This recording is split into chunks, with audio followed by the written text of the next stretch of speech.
ចេតនាផ្ទុយនឹងអចេតនា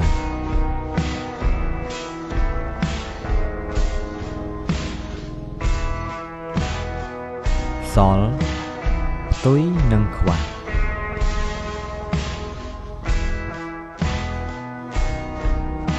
រួបរួមផ្ទុយនឹងបែកបាក់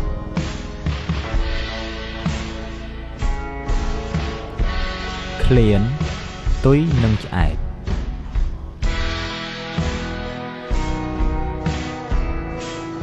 ឡើងមកផ្ទុយនឹងចុះទៅលិចផ្ទុយនឹងកើត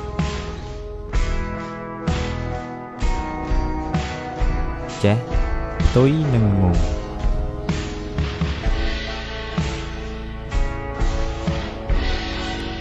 ទំនើបផ្ទុយនឹងបុរាណ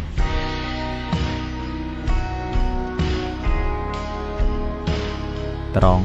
ផ្ទុយនឹងវា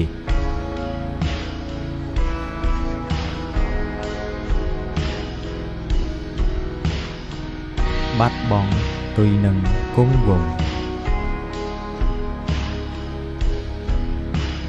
ផ្អាកផ្ទុយនឹងដំណើរការ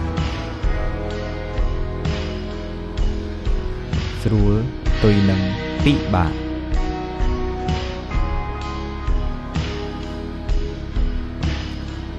បងកើនផ្ទុយនឹងបន់ថយ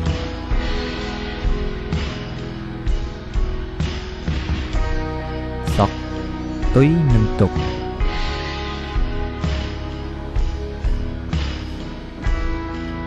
វៀងវៃផ្ទុយនឹងឆោតល្ងង់